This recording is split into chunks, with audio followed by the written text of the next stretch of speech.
Hello and welcome, everyone. Today, you're going to explore the incredible rise of Nike, a journey from zero to a $190 billion empire. This story is perfect for improving your English as it uses clear and simple language, introduces new vocabulary, and enhances your listening and reading skills in an engaging way. Picture a world without Nike. No Air Jordans, no Just Do It, and no iconic athletes like Cristiano Ronaldo, Michael Jordan, LeBron James, or Serena Williams sporting the most legendary sports brand ever. But the astonishing truth is, Nike began with absolutely nothing. No fortune, no funding, only a bold vision. A young man had no capital, no factory, no investors, not even a business of his own. He wasn't sure he'd succeed. Yet, he carried a powerful dream. To build something so iconic that the greatest athletes on earth would one day wear his shoes. Today, Nike's value surpasses $190 billion. So what made this possible? How did someone selling shoes from a car trunk create the most dominant sports empire in history? How did Nike grow into the brand favored by elite runners, powerful athletes, and sports legends? If you stick around until the end, you'll uncover the real reason behind Nike's phenomenal rise. You'll see why Nike is more than just a brand. It's a revolution. And at its core, this story is not only about footwear, it's about resilience, belief, and relentless perseverance. So let's rewind to where it all began, the birth of the dreamer. In 1938, in a modest town in Portland, Oregon, a baby boy named Philip Hampson Knight was born. He wasn't wealthy or famous, but he possessed something far more potent. A fiery competitive spirit. His father, Bill Knight, was a strict newspaper publisher who valued discipline and hard work. Phil grew up in a tough household where money wasn't handed out freely. If he wanted something, he had to earn it. Even as a child, Phil stood out, not for being loud or muscular, but for his speed. He discovered a love for running, which gave him a feeling of freedom and aliveness. He had no idea back then, but this passion would someday change the world. As a teen, Phil became engrossed in track and field. He joined his school's running team and trained daily, but the shoes held him back. Heavy, clunky, and slow. He kept asking himself, why aren't there better running shoes?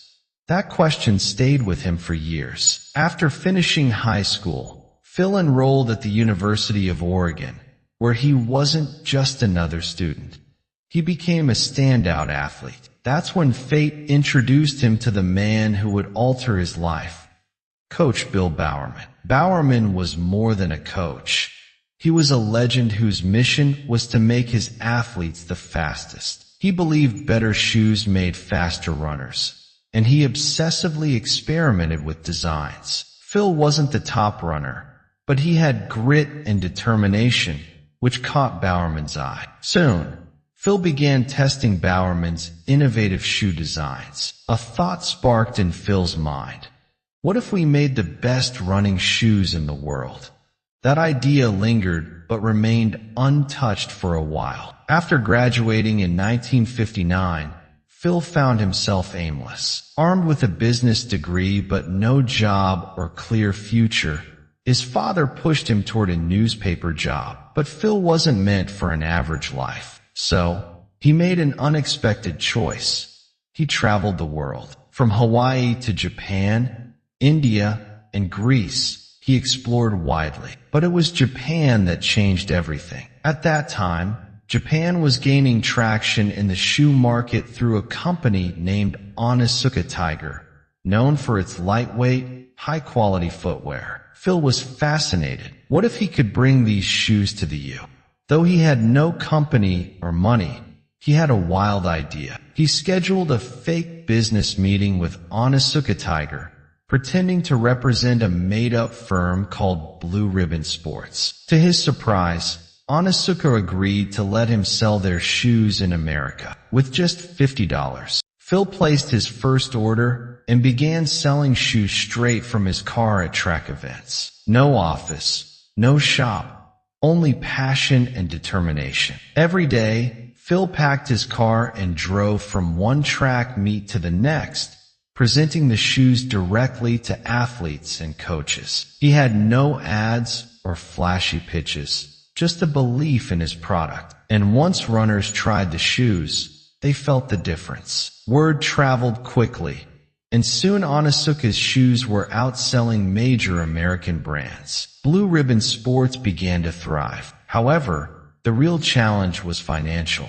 Phil needed more stock, but Onitsuka demanded payment up front, and Phil had no savings or investors. Desperate, he approached banks for a loan. Repeatedly, he was turned away, but with each rejection, his resolve strengthened. Eventually, one small bank took a chance on him with a modest loan, just enough to keep going. Realizing he couldn't handle everything alone, Phil hired Jeff Johnson, a passionate runner who worked tirelessly to grow sales. Together, they opened a tiny shop in Santa Monica, California. Business picked up, but just as things looked promising, disaster struck. Onitsuka Tiger called to end the partnership. Phil was blindsided. Despite strong sales, Onitsuka had been secretly planning to cut ties and take over the U market. Phil faced a choice: give up or build his own brand. He chose to fight. With no factory, no manufacturer, and no funds, he and his team decided to create their own shoes. They brainstormed names: Dimension 6, Falcon, until Jeff Johnson dreamt of Nike, the Greek goddess of victory. It clicked. They now needed a logo. So Phil turned to a student, Carolyn Davidson, who designed the iconic swoosh for just $35. Still, they had no product until Bowerman had a breakthrough. While making breakfast, he noticed his waffle iron and thought, what if shoe soles had that pattern?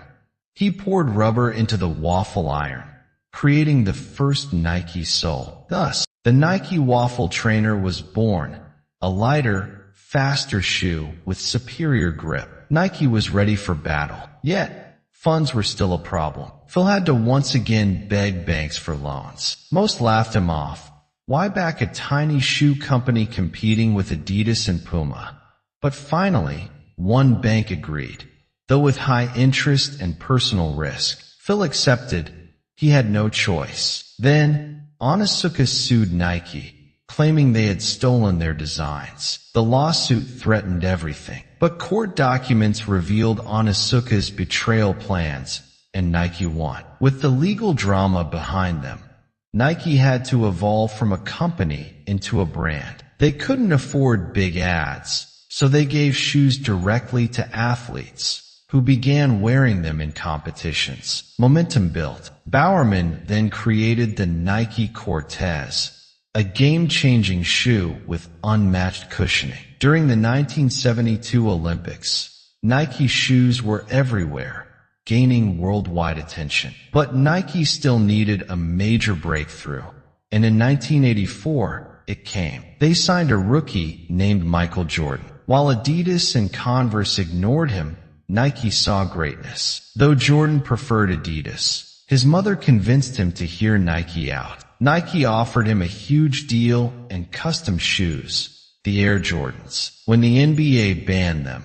it only boosted their popularity. Jordan soared, and Nike's sales exploded. Air Jordans sold out everywhere. Nike went from a rising brand to a billion-dollar empire. Nike was no longer small. It was a global powerhouse. Athletes across sports wore Nike proudly, but they still needed a defining message. In the late 1980s, Dan Whedon coined the slogan, "Just do it." 3 simple words, deeply motivating. Their first ad featured an 80-year-old marathon runner, and it resonated. People weren't just buying shoes, they were buying a lifestyle. Nike's slogan became legendary. Sales soared from $1, $2 billion in 1988 to $6 billion in 1996, and over $10 billion by 2003. Today, Nike is worth more than $190 billion, more than Adidas, Puma, and Reebok combined. Air Jordans alone generate over $5 billion a year. People still line up for hours to get the latest pair. Nike doesn't just sell footwear, they shape culture. They expanded globally. Europe, Asia, South America, Africa. Their swoosh is now recognized in every corner of the world. Despite scandals, economic crashes, and fierce competition, Nike persisted. They improved conditions, signed new stars, and kept innovating. Every time someone doubted them, they proved their strength. Today, Nike is the largest sports brand on the planet, with over $50 billion in revenue, 75,000 plus employees, and presence in 190 plus countries. Their story isn't just about shoes. It's about faith, resilience, and vision. Phil Knight started with nothing but belief, and he built an empire. His journey proves no dream is too big, no setback too great. If you believe in yourself and never give up, anything is possible. Now it's your turn. Do you believe in the power of persistence? Drop your thoughts in the comments. And if this story inspired you, subscribe for more epic success stories, because your journey is waiting, and all you have to do is just do it.